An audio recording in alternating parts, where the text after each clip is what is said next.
If you and your community are talking about carbon markets, it might be because you learned that your land is part of someone's plan to generate carbon credits. Or maybe you're simply interested in whether or not carbon markets might be a useful source of income to support your community's development. In my territory, a leader already went ahead and signed an agreement to sell our carbon without going through our traditional decision making process. In all these scenarios, the first and most important question we must ask is, what are our rights? Some of our rights are protected under national and international laws and norms. For example, the principle of free, prior, and informed consent, often referred to by its acronym FPIC. FPIC means that our communities must be consulted on any project that involves our land, and we have the right to give or withhold consent for that project. In my community, a man came with a project proposal for us to sign and said we could find information about our rights on his website. But the document was in another language and it was too heavy to download into our phones. In that case, you and your community were not fairly informed, and many would consider this a violation of FPIC. Let's break down what FPIC really means. Free. Permission must be given voluntarily and without pressure, intimidation, or manipulation. Prior. The community must be consulted before any activities begin. Informed.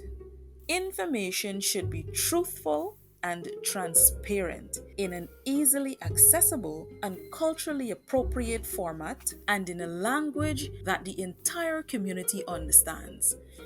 It must cover all possible impacts, both positive and negative, on our communities. Consent, the option to say yes or no to a deal, which must be reached through the traditional decision making process of the community. That last point is important. Our governance processes must be respected. That is our right. Also, we do not want to sign any agreement that bans us from carrying on our traditional way of life, like cutting down trees for housing or controlled burning for farms and land maintenance. And remember, you and your community have the right to say no or to withhold consent until certain conditions are met. I'm still concerned about something.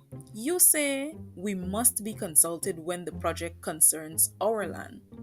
Not all of our traditional lands are titled, but they're still our territories. We protect these forests, and if someone has plans to make money from the resources on our land, we should be involved. Even when our land is not legally titled, we should still be consulted. When reading or negotiating contracts, it's always best to have a community lawyer or paralegal to review the terms or to request support from an organization you trust. What about compensation? Shouldn't we be compensated for our role? Absolutely. Any deal that generates income means we should also benefit. The equitable and fair distribution of benefits is another principle that communities are entitled to, according to the rules of Red Plus programs. In my community, they offered to buy us power tools. At first, some of us liked this idea, but after holding our meetings and listening to the women and elders, we decided it was better to invest in long term projects and community initiatives. Most carbon projects have long term contracts. As long as the forest is standing, it will continue to generate income for 10 or 20 years or even more. If we do decide to give permission for our carbon to be sold, we should make sure the contract offers us long term benefits that support our community's goal. Having a written community development plan or life plan that the whole community has agreed on makes it easier to invest the funds. Our rights are our rights, no matter who governs the proposed project and its program or standard. We will get deeper into those details in the next video.